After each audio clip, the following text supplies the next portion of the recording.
during the presentation, you can ask questions using the chat section.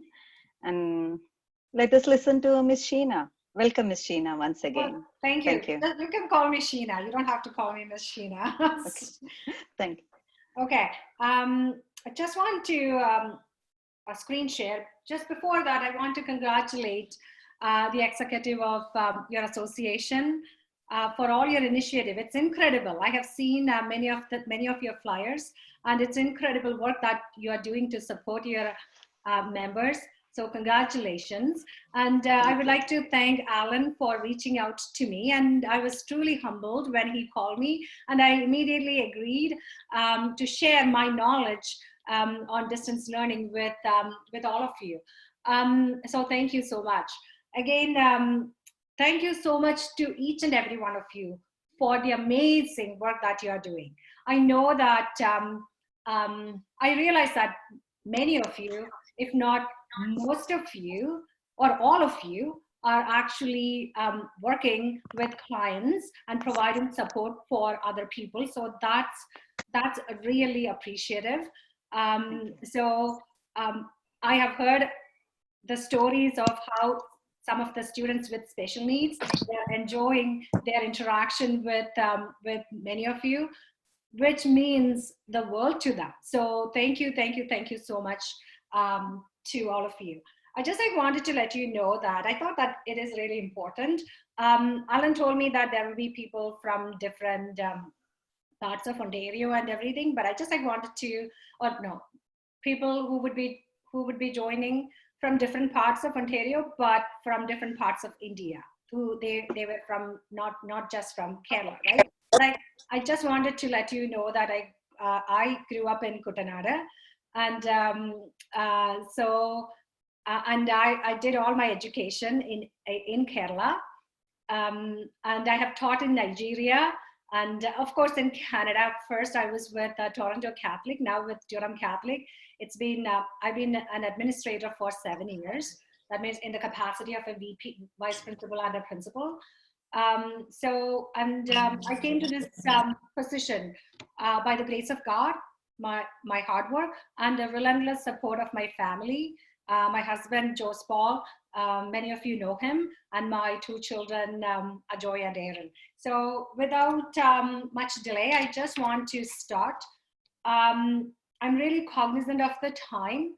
Alan told me that probably I can speak for 30 minutes and then open up the opportunity for questions. So I'm just going to share the screen with you because I want to look at my slides when I go through the presentation. In that way, I will know that I'm not missing anything, any important information. I'm just going to, can you see my screen or not yet? Not yet. Okay, now we can see. Yeah, we can. Okay, so do you want to talk about this? Because this is how I learned about many of your initiatives. Do you really want to talk about that, or you're good? Yeah, we're okay. Good. Okay, so I just wanted to start by talking about the guiding principles.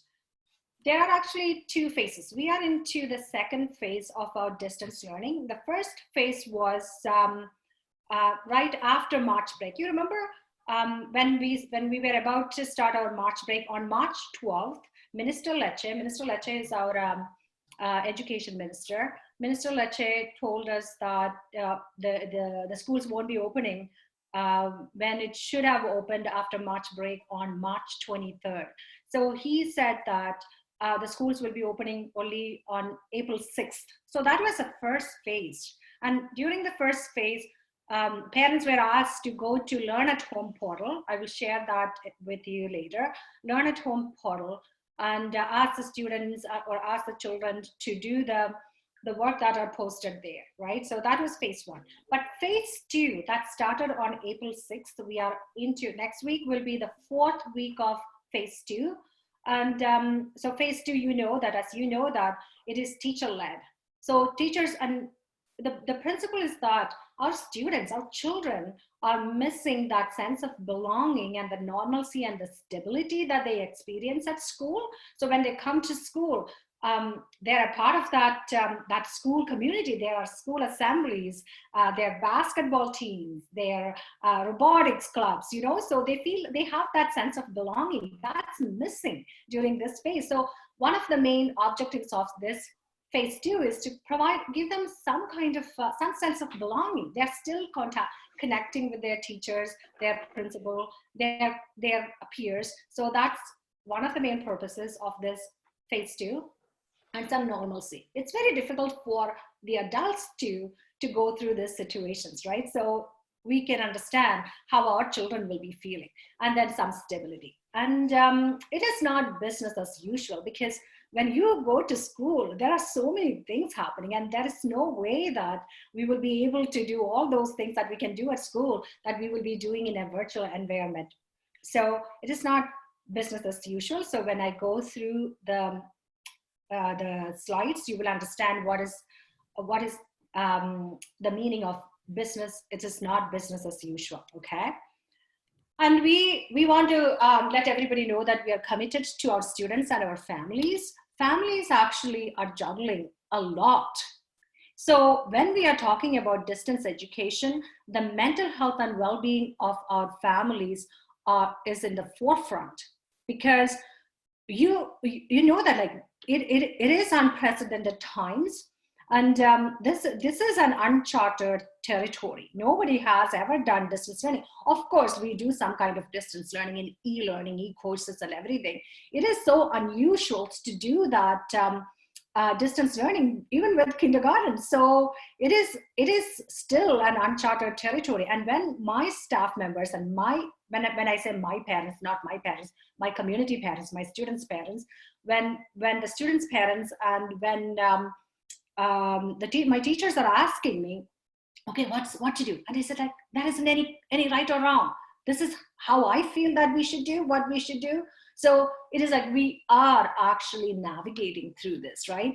And with the clear direction from the ministry. So even when your children are, I'm talking from the perspective of a Durham Catholic District School Board, but I realize that this is a diverse community. We are a diverse community.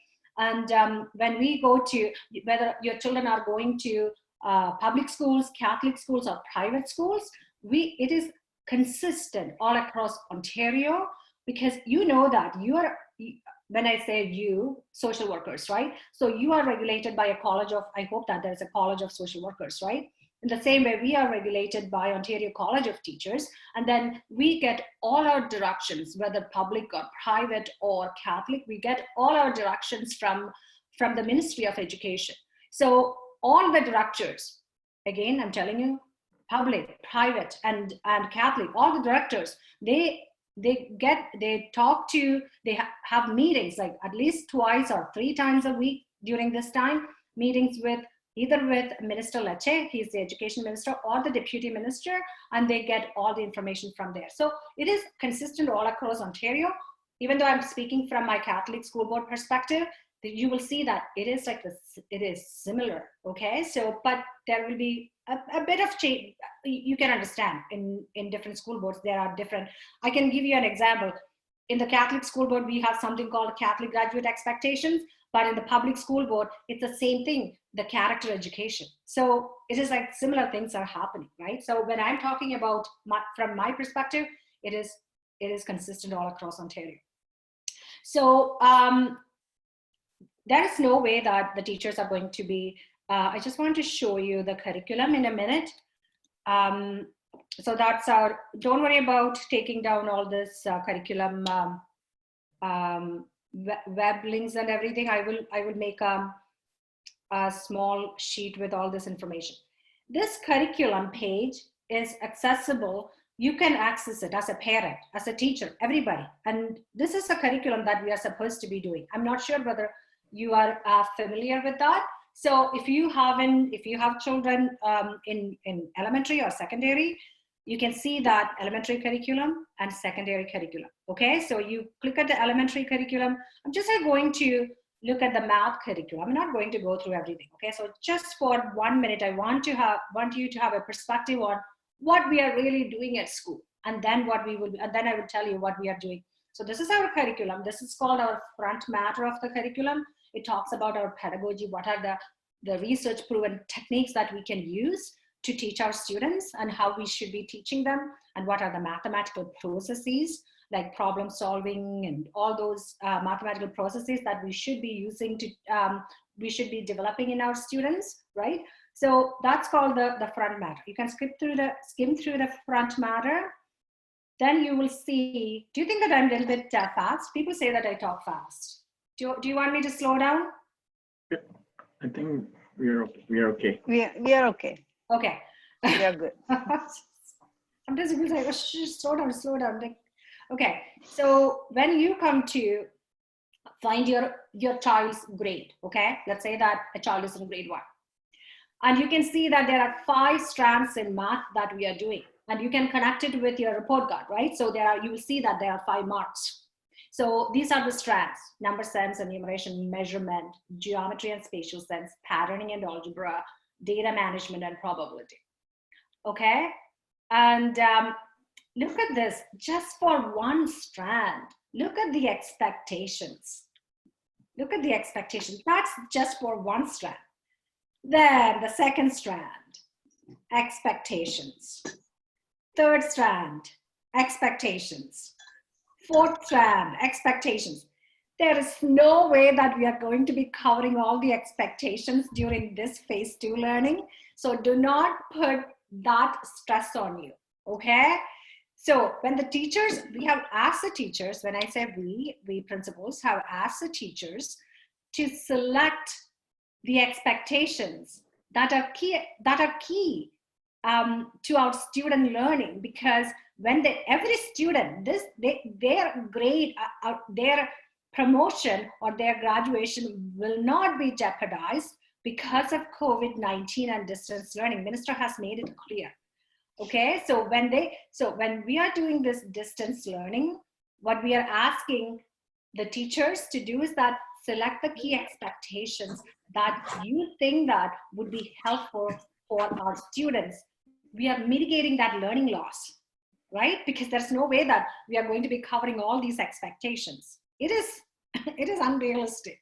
You would agree with me, right? So we are selecting carefully the expectations that we are supposed to be teaching our students, just to help them to develop some skills and knowledge that they would be using for their next grade in September.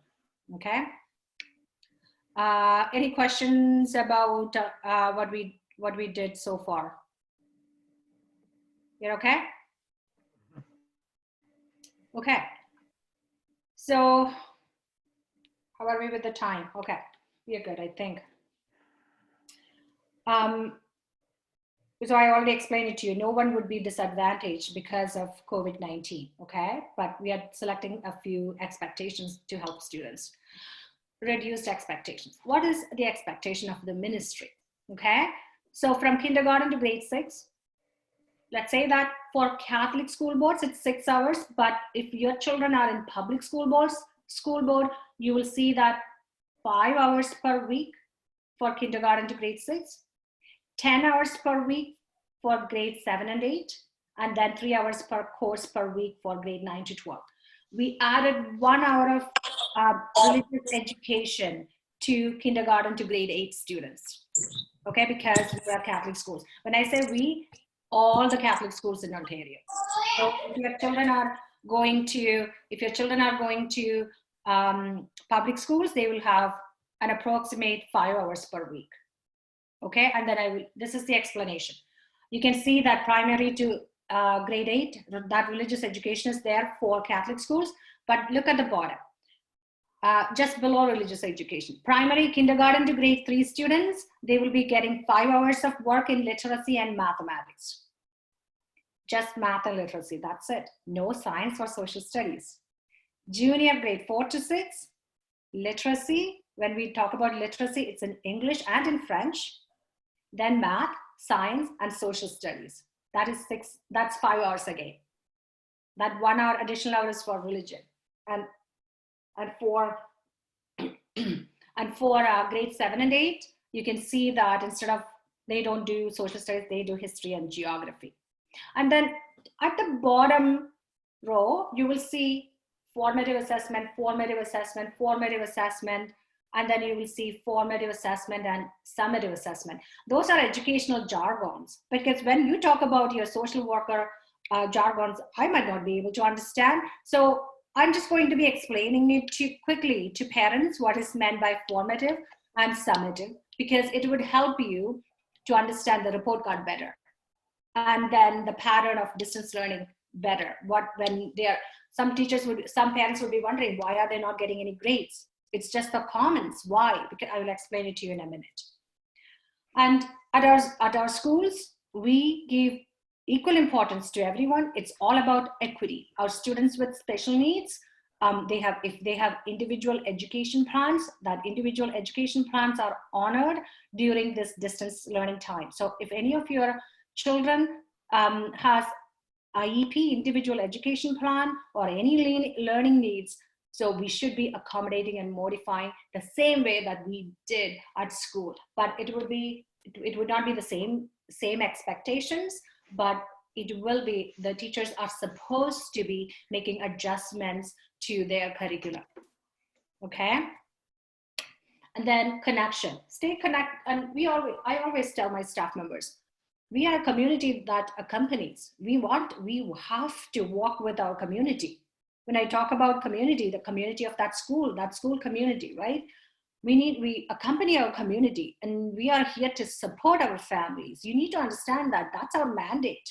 So please don't think that when you have a question, you have a pressing question, and then you want to ask that question to your teachers and your principal, go ahead, because we are here to support you, and we build relationships. And when we have better relationships, our kids are really benefited. So try to have that positive relationship with your school, whether it is with a teacher or with the principal. That does not mean that you're not bringing up your concerns. You can bring up your concerns all the time, but we build relationships, right? And then instill hope. So the school is always instilling hope in our community, instilling hope in our students. I keep on telling our students, you know what, don't worry, we will go back. We are doing our best, we need to make sure that we support them. And then the joyful disciples. So I tell my students, there's a difference between happy and joy. Being happy means, okay, when you get a Christmas gift, you're happy. But when you help someone, you get that joy. So our children should understand the difference, and you should be able to make them joyful people. What can families expect? Communication. By this time, you must have heard from your teachers. If you haven't heard from your teachers, this is the time that you contact someone, okay? This is a 4th week next week. And then instruction. And as I said, there will be reduced expectations, but there should be clear-cut plans. And then connect with teachers. And in our school board, kids are using a platform called XB. I know that many of the public school boards use D2L. Some of our teachers are using D2L. Some school boards use Google Classroom. So whatever be your communication platform, students must be communicating with the teachers. Some teachers at my school, some teachers even making phone calls, doing recorded video lessons, and even some live video chats, okay? Because we have clear-cut guidelines how to do that video live chats also, because we are professionals. We need to keep that boundary. We need to make sure that we are honoring our professional responsibilities all the time. How can you structure the day? So sometimes this has happened when my sons were growing up. Or sometimes they say, oh, I have to finish this, Mom, and I would say, Aaron, you have to go to your study room, or we have a study place. You cannot sit beside the computer to finish your work, or the TV. So what you have to do is that make sure that anyway they are using the computer. That is because they need that during this distance learning. So what I would recommend you to do is that have a quiet space and away from your TV. And of course, they are using some kind of device. And when my sons were growing up, we made it clear. Both Jose and I made it clear to our children that it should be facing the area of traffic. So we should be able to see what they are doing when we are passing by, right? So they know that the adult presence is there, especially with the younger kids. We need to monitor that. Okay, so that's very important. Try to keep a routine.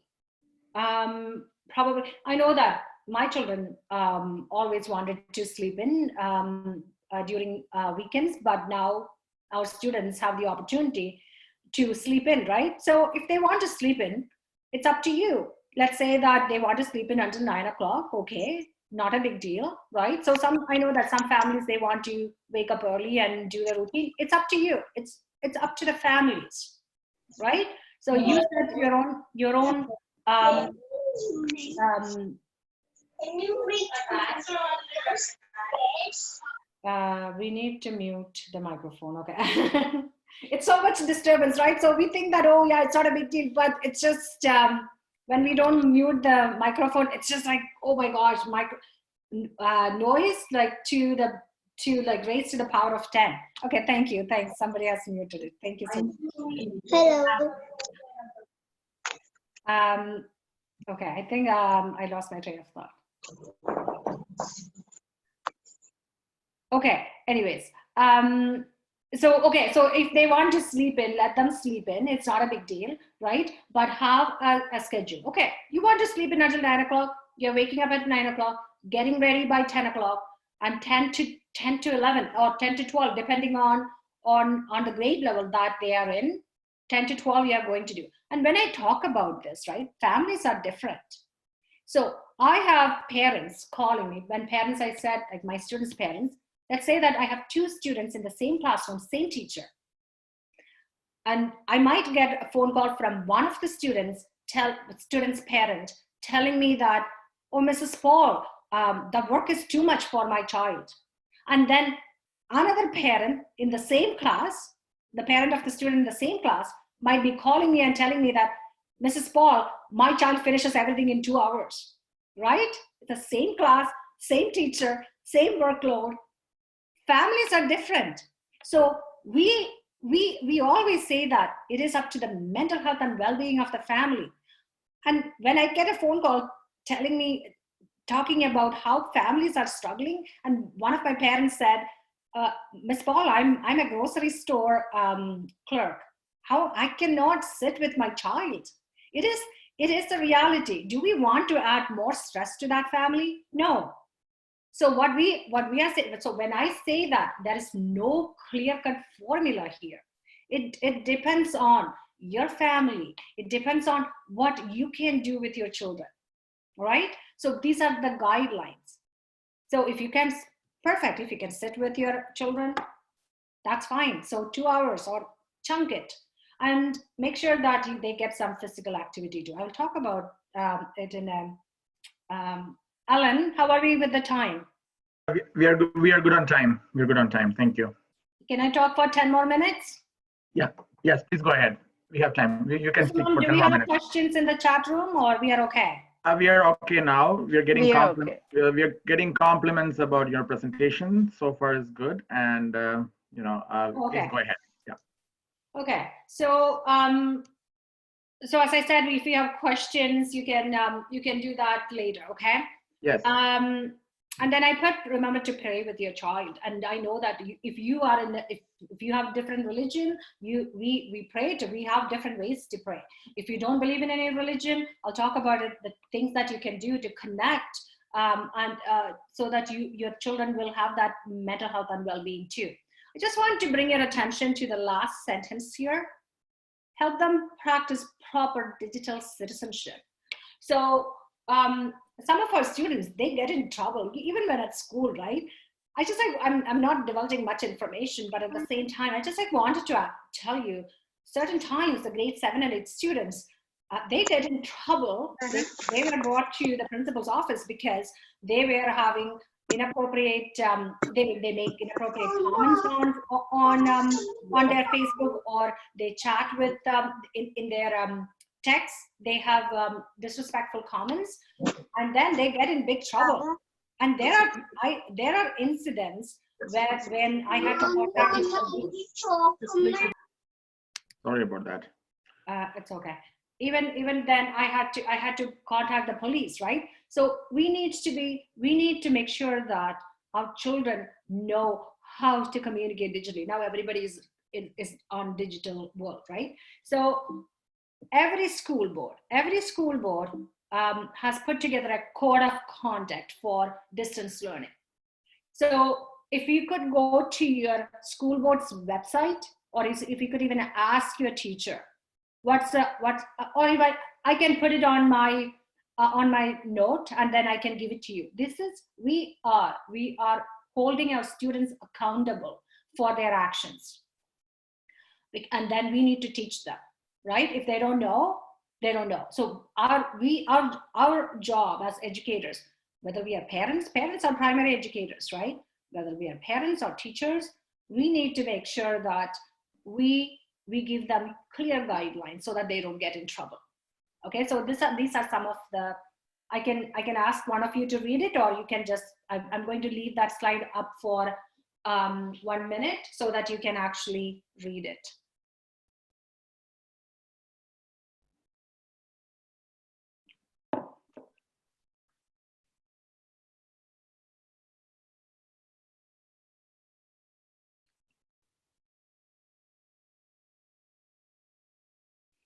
Okay. Okay. When I was talking about another slide, I asked you to just keep 2 words in your mind: formative and summative assessment. So from kindergarten to grade 8 students, they got a report card. They got a report card in February, right? And their second term report card is due in June. They will be getting a report card. You will see marks, some marks, because you remember I told you the guideline for kindergarten to grade 3 is just literacy and math. So they will not have any marks in arts, phys ed, or science, or social studies. So most of the report card will be blank for our kindergarten to grade 3 students, right? So but we are using whatever we are doing during this time. We are doing formative assessment. I can give you an example. Formative assessment. Okay, let's say that I'm teaching grade 8 students, right? And then they have to write a persuasive paragraph. That's their language assignment. Okay. So for the persuasive paragraph, I will go through the writing process with them. So the writing process is the pre-writing part, right? The pre-writing. Then they go to, which means they use the graphic organizers to brainstorm their ideas. Then they have their draft, right? Then they sit with their peers, they edit, then they bring it to the teacher. And when the teacher goes through that, the teacher is doing formative assessment. Formative assessment means, okay, so when the teacher goes through that, as a teacher, when I go through that and I would say, oh, you're missing periods here, your paragraph structure is not good. So it is formative. Formative means it is helping me as a teacher, it is helping me understand what does each student need to go to that next level. And then the students understand, oh, now I need to know. So as a teacher, I would say, okay, if Kusumam is a student in my class, I would say, okay, Kusumam needs to work on the conventions of language, right? The period, the capital, the punctuation, all the other things, correct? So Kusumam knows what she should be doing, and I know what I should be teaching. So it's called formative. It is called assessment for, it's assessing for my knowledge as a teacher and your knowledge as a student. And assessment for and assessment as. And then with the feedback. It's called descriptive feedback. Whatever I have told Kusamam, your spelling, you need to work on the spelling, and this is how you improve your spelling. These are the techniques that you can use to use the spelling. And in a paragraph structure, remember, we talk about an opening sentence, then the body of that paragraph, then a closing sentence, right? So I teach Kusuma what she needs to improve on, correct? So, and then that is called descriptive feedback. As opposed to if Kusumam gives me a paper and I said like, okay, this is like C minus, or this is like B plus, the student will not have any idea what he or she should be improving upon, right? And the teacher like, okay, I have an idea what you should be improving upon, but I'm not giving you any descriptive feedback, right? So descriptive feedback, that's what we are doing during this phase. Descriptive feedback. We are giving descriptive feedback to our students. So you might not see marks, right? But on the report card, if you see marks, that mark is based on, you can see in my last here on this side, you can see that mark will be based on whatever they have done until March 13th, which is the last day before March break. And whatever they are doing during this time, let's say that Alan as a student, as my student, he had, let's say C plus in math before March 13th. And Alan is working so hard during this distance learning time.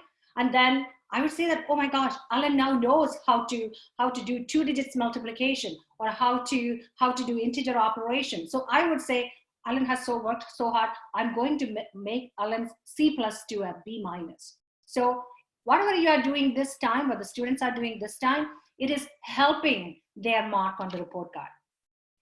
And then you will see some descriptive feedback as well. And if your children are in secondary from grade 9 to 12, it's a different process, right? Because they need to have that credit.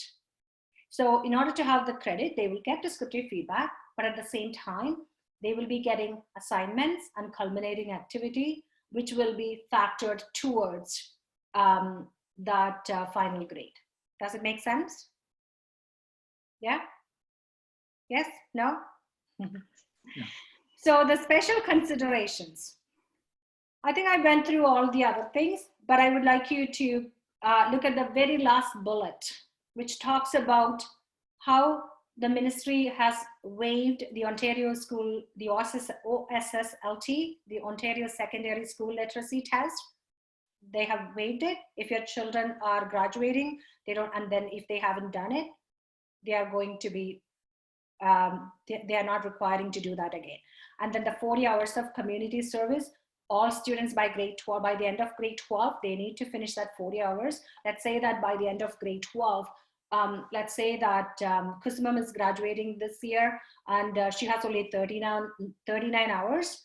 That is not going to be affecting her graduation. Kusumam will be graduated because it's not her fault that the schools were closed and then she missed that 1 hour or 2 hours, right? So, okay. And then I talked about this, the formative assessment, right? That's repetition, I think. And the summative assessment is what you see on the report card, right? So formative is what we are doing by giving descriptive feedback. And you know what really pertains to you is that on report cards, you will not see marks for everything, right? Even if you see marks for something, that's what's done before March 13th. Yeah. For science and social studies, you will see some marks from kindergarten to grade 3 because it's going to be based on whatever they have done before March 13th, right? Okay. Summative is when we have this formative assessment. In the end, we look at the final products. And I don't want to go into details because as parents, you don't need to know all these things, how teachers are grading them, but you have to have a general idea. The summative assessment is what you see as marks on the report card. The total well-being of a student. This is I think that I'm wrapping up. We need to make sure that I was thinking about how we can how I can help my students and my parent communities, right? My family. So this is what I've shared with my school community: spiritual development. You don't, and as before I said, whatever religion that you believe in, you do the prayer. And if you don't have a religion, if you don't believe in any supreme force, what you have to do is that you can reflect. You can reflect on your on. I just wanted to talk about something. Okay, probably I will talk about it under social emotional. So reflection, I will talk more about reflection under social emotional. So physical activity. Kids are cooped up, and some days, you know what? I have like 3-4 Zoom meetings with the director, with the special education department, with my teachers, and on top of that, I'm doing a course too. It's like, oh my gosh, I need to get out. And then we go for a walk. Now we don't, if the weather is good, we will go for a walk. Otherwise, I have to do something. So make sure that our kids are doing something. So that's when I said, you need to chunk your day. Let's say that they are sitting down for like 30-35 minutes. Tell them to do DPA. They know what's meant by DPA. DPA is happening in all schools in Ontario. It is called daily physical activity. Sometimes the teachers, so let's say that in the middle of a lesson, teacher will say, okay, so we need to have some DPA.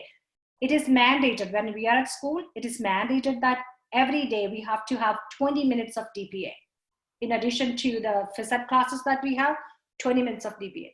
Many of my teachers, when I say my teachers, my school's teachers, what they do is that sometimes they pull up that Just Dance videos. Kids love that.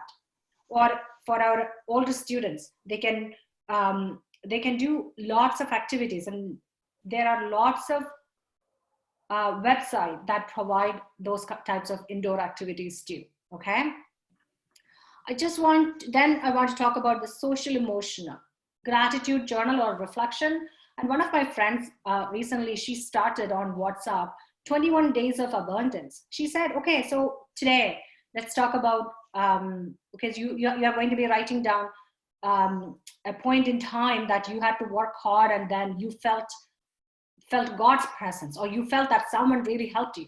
See, so you are reflecting on, and that's a gratitude journal that will help the emotional and social well-being. Social well-being. My parents are in India, in Kerala, and all our families are in Kerala. We are only just 4 of us here. And tomorrow, my brother called me today and said, oh yeah, tomorrow by 9 a.m., we need to call. We need to do a WhatsApp group call, video chat with my mom and dad, right? So have that virtual connections. Let your children talk to their grandparents. If they are here, great. If they are in India, we have lots of technology. Utilize that, right? Connect with their friends and siblings. I just want to show everyone something here. This is a great website. It's a School Mental Health Ontario website. Tons of resources, whether you're a parent and family, educators, students.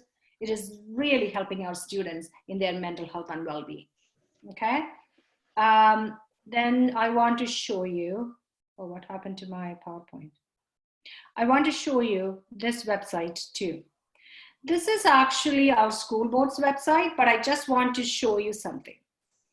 Every school board, no matter which school board that you go to, every school board will have some kind of page like this.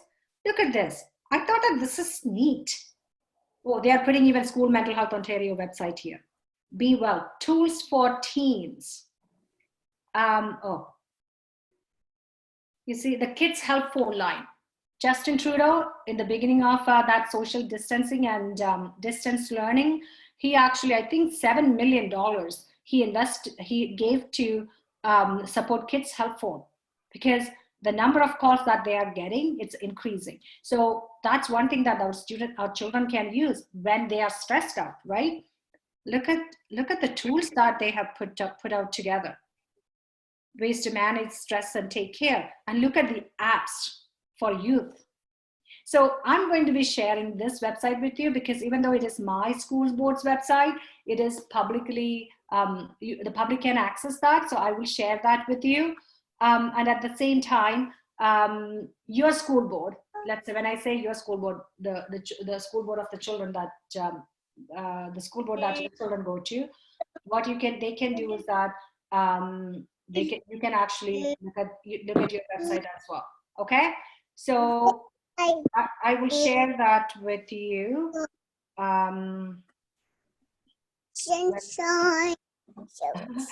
And I talked about the Learn at Home portal.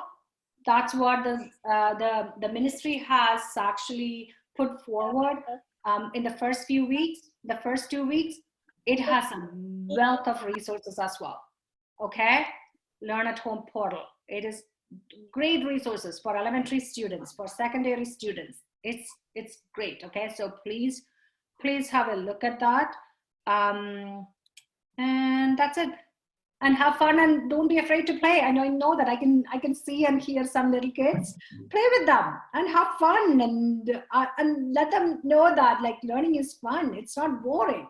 They should be looking forward to the learning day every day, right? So have fun as much as you can. And I'm aware that many of us are working in the front line, especially our nurses. Thank you so much, nurses, doctors, social workers, and everybody. Thank you so much for the work that you are doing. And I just want to reiterate that the school board's perspective, any school boards, the ministry's perspective is that families are juggling a lot. We are here to support you. Stay connected with your teachers, your principals. Ask for support if you are struggling, if your children are struggling, okay? And develop a growth mindset. And I always tell my students and my own children, okay, oh yeah, you are unable to do it. You cannot do it yet. The power of yet. Oh yeah, I'm struggling. Sometimes kids will come and tell me, Miss Paul, all my students in the class did a wonderful presentation. I'm really scared to do a presentation. And I said, like, you know what? You haven't learned the skills yet. Let's work together. The power of yet, that growth mindset, develop that. And these are some of the questions that you can ask to develop that growth mindset in your children. It's amazing that we don't give up. Especially, you know what, we when I say our community, we actually left our country of origin. We came here, we are working so hard. We never gave up. Our children should not be giving up too. So develop that growth mindset in them. And our children are amazing. This generation is amazing. Sometimes I look at them and I'm just like, oh my gosh, the things that they can do, the way that they speak, and it's amazing. And again, continue to do that. In summary, we are here to support you. When I say we, your school community, your teachers. And if you are feeling overwhelmed, please don't. Reach out. And thank you so much to the associations like yours, who is putting out lots of supportive strategies for the community. And please be assured that everybody will be, this phase is not going to be affecting our children's future. There will be some learning loss, but we will mitigate that learning loss, and we will be supporting our children. I think that's it from me. Thank you so much, Ms. Sheena. Thank you so much for this wonderful presentation, and it was very informative. I don't know, before going to that, there are a couple of questions asked from our participants. One of the question was, what are the tips for high schoolers? The high school students, they need to, you know what, I'm an elementary school principal, but I have taught high school in Canada. When I was with Toronto Catholic, I taught grade 10 math and science, and I have taught grade 11 as well. So the tips, you saw that the guideline, right? How many hours? I cannot remember, like how many hours that they should be spending per course. So what they have to do is that, what they have to do is that they need to, if they have any doubt how to complete some kind of assignment, when is the due date, they need to be continuously in touch with their teachers. So make sure that they get that clarification as soon as it required. Otherwise, they will be struggling and they will fall behind in that. So high schoolers, they don't need their parents to sit with them, right? That's what we think, unless our children have special needs. They can actually navigate through that, constantly, continuously have that contact with the classroom teacher. There is a, okay. The next question is, thank you so much for that, answer. Like, as you said, high schoolers may not need support from parents, but you know what? We are there to support our teenagers too, right? All the parents. But don't let them sleep in much. Okay. So the next question is from a participant saying that I have a grade 6 kid who submits his work online and teacher sends her response to his work effectively. But for my grade 2 kid, she is just given the mark and not expected to be submitted. So I am wondering how her work during this time will affect her report card. I think it's it will not. Again and again, I'm telling you, the work during this time. So different teachers have different tactics and different, but ministry and the school board, they have made it clear that whatever they are doing during this time is helping the students' grades. It is not going to be hurting.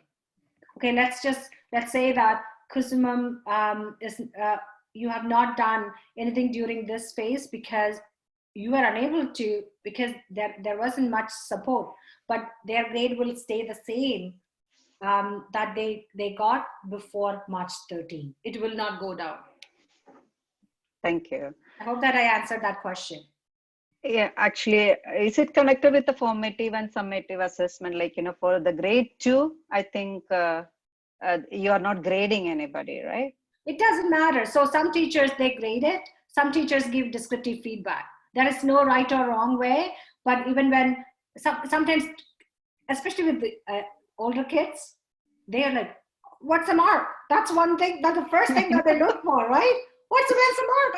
I didn't get any mark. I got a bunch of comments. Then I would say, read the comments first.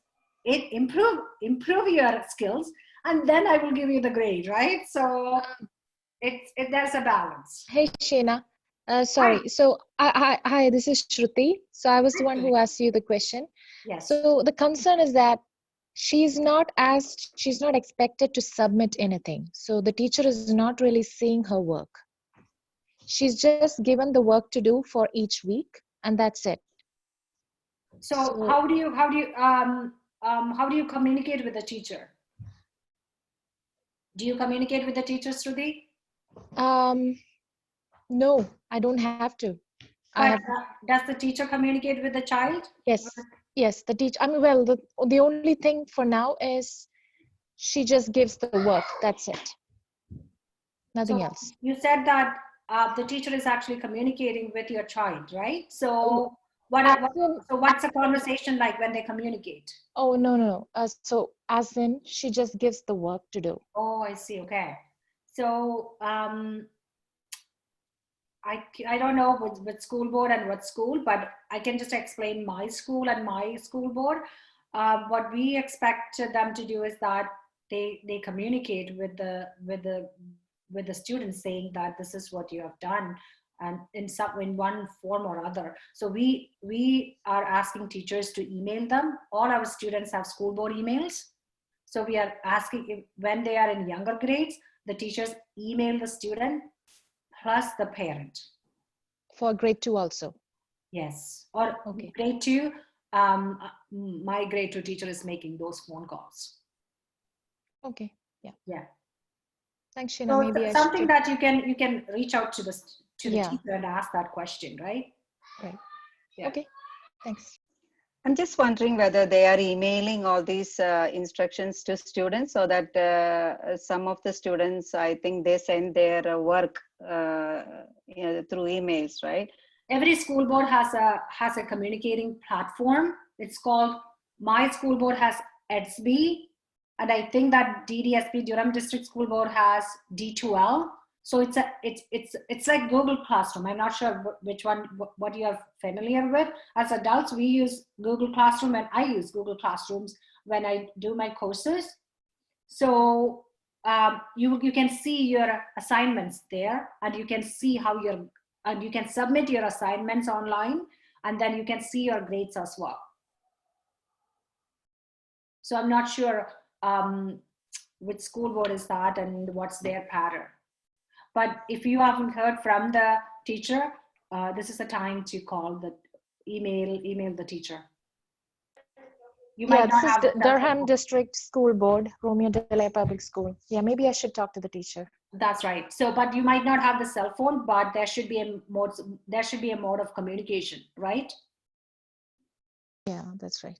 Yeah, you need to figure out, or you need to call the school board or the principal or some number. We have a system where parents can still leave their voicemail on our school phone, and then I can access them, and my secretary can access them as well. I hope Shruti is motivated to ask questions. I mean, clarify these things with your child's teacher. Shruti, Yeah, are you right. happy with the answer? Yeah, I'm very happy with the answer. So yeah, this gives me motivation to talk to my teacher, to her. I mean, teacher, Sheena, your talk was so inspiring, and we all feel like having a positive force to encourage our children to support in their education. And I'm just wondering whether any other participants have any other questions to ask Sheena. This is an opportunity to clarify your doubts. Hello, can I talk? Yeah. Yeah. So someone personally texted me in the chat box asking that I have 3 kids and only have 1 computer. So do you know how we can get 1 more? Okay, so that's one thing that I think that I forgot to mention in the beginning of the school, beginning of this phase 2, even phase 1, our school board actually sent out surveys asking parents whether you need technology, right? And then some of my parents missed that survey. So what I did was when my teachers communicated with the students, those teachers actually asked me, Sheena, would you be able to go to this? Would you be able to get some technology for them, right? So every school has at least. My school has 2 Chromebook cards and 1 or 2 iPad cards. So I was able to support my community with the materials, with the technology that I had at school. And then you heard the minister making an announcement about iPads with the phone plan. So some of my parents said that they did not have that, they did not have phone plans, right, or internet. What we did was we got that iPad with that LTE plan for them, which was initiated by our ministry. So if you have missed that survey, or if your teachers haven't, if you missed that survey, or if your teacher hasn't done that survey, you can actually mention to the teacher, and it really depends on the principal whether he or she wants to go to the school at this time. If I were that principal, I would have run to the school to get that iPad or whatever for my family. Okay, so it is worth giving that call again, communicating with the teacher. I'm always talking in terms of the parent because I do like millions of staff meetings. Thank you for that. So is there anybody? Just now you can see some questions in the chat box. Okay, is school board doing anything for the kids that are stranded overseas? Let's say that let me use, who's there? Is Bina there? Or Bina, can I use you as an example? Yeah, okay. yeah, Suji. Let's say that Bina is in my class, right? So she's still on my class list. And she went to India during March break, and she was stranded there. She could not come back. So it's my responsibility as a parent, it's your responsibility to connect with the teacher And then the teacher, since it's virtual, the teacher will be able to share everything that she's doing online or he's doing online with you, right? So that communication should be happening, no matter where you are. At least that's what I would do in my school. That's what I would tell my teachers to do.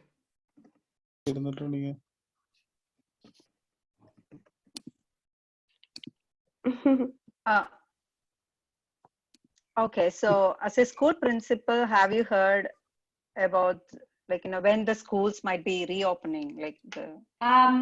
You know what, we were talking about this at our directors meeting. So as of now, May 4th, but we know that there's no way that we are going to go back on May 4th, because when Premier did one of those meetings, news conferences, he indicated that first he said, oh, we might open by Victoria Day weekend, right? And then he said, like, he walked back his comment and he said, oh, ma, we won't be, right? And then today we saw on the news, like, people are actually holding placards in front of Queen's Park, like, reopen, like, we need to come. And then Premier was so angry. He said that they are breaking the law. And so first he said Victoria Day weekend, but there is some indication, don't quote me, okay? There is some indication that we might be returning for at least a small part of our school. I don't know. It's just like, it's so uncertain. But we haven't heard from our Minister Lecce. He will make that announcement that it's going to be, the closure announcement, we are expecting it soon. I don't know when. But if your children are in grade 8, even though the graduations are not going to be, when I say graduation, they are going to be graduating. But the graduation, it's a big ceremony in our schools, right? So it might, that big ceremony might not be happening, but we will recognize our student in one way or other, virtually, or if at school, we will be recognizing them. But in the fall, depending on the social distancing rules at that time, we will do that ceremony. So that's a plan. It's so uncertain, I know. It's just like, we all want to know, like, when would the school be reopening, right? But so, we appreciate you for doing your level best to reach out to the students. And there is another question, why we get notification as absent in EDSB in our email at the end of the day? I don't know, because according to the ministry guideline, everybody is marked as present. G is the code that they are using. So I'm not sure why they are getting that. I haven't heard from any of my parents about that issue. I didn't reply IT already, like it's only IT issue actually. Okay. IT issue, okay, yeah. Then they should be actually looking into that. I can, if it looks like EDSB is the platform that's used by Durham Catholic, probably I can inform my IT officer as well. Okay, so would you mind sending those resources to me? Like somebody has asked you whether, like, you can send the resources yes, I website to us, and those who ask us, we can. Is that okay to send the resources to the people you know who are asking? The challenge is that I need to find time to make it. So I told Alan that I will make one, but this morning, as I said, I was I did my course from 9 to 12, and then I cooked chicken for Kunjaria, and then I came to do this presentation. So I will do, what I'll do is that I will make that, give me some time. By Monday, can you give me the deadline until Monday to send it to you? No problem, like, So, thank you so much. Yeah. There's one more question. Is that okay to go ahead? Email, yeah, we are being time sensitive now. Okay, maybe one last question, like and all the people can do email if they have questions, and we can ask the help of Sheena in future. And that's true. The email is in the email ID is in the chat box. Okay, so the last question is do you think they will have their grad trip for grade 8 students? if I'm talking as a principal of my school, we are not doing any trips, grad trips, Thank because you. it's overnight and it's too risky at this time, because we have only 2 more months, right? Thank you so much, Sheena. There's lots of compliments from the participants, and some people are saying that just Sheena is enough to, for their children to have good grades. Then it's really amazing to see that you are including lots of various dimensions of health, like, spiritual, physical, social, and emotional aspects into your curriculum, or maybe from your perspective. And see, really amazing that you are including mental health and wellness, because intellectual, capacity, like whatever, intelligence, now it's spiritual intelligence, emotional intelligence. So all these have to, like, everything should be in balance, like spirit, for a child to be a good, It's a total human development. being. Yeah. That integrated approach is so good, and thank you so much for taking your busy time. Thank you for in your having busy me. schedule. Thanks. Oh, it was so inspiring. Oh, thank And you. we I'm all glad. ask participants to continue to ask questions on masvocanada@gmail.com, and we also support parents, children, and other people who are in crisis at this situation by or through online counseling or connecting them with the different resources in the community. So everybody is welcome to approach us. It's a MASFO, Malayali Association of Social Workers Ontario. So we are trying our best to support the community.